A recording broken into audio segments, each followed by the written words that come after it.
Olives are kind of the perfect start to any party.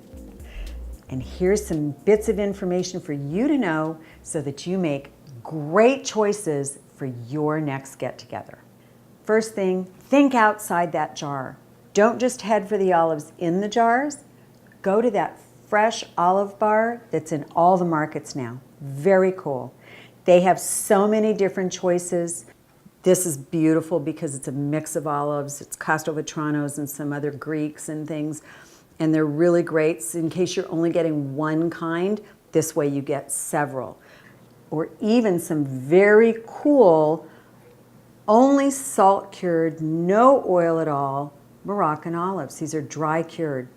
The rest of the olives that you always get are first picked, put into a lye solution, and then into brine. And that's how they get their salty flavor. The rest of the flavors are added after. What you want to look for is unpitted olives. If they're unpitted, that flavor of that olive stays intact.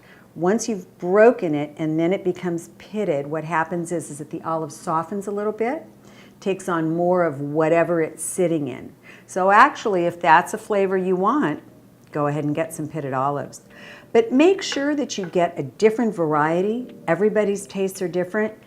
And always have an empty bowl for those pits. And now you've got olives for your party.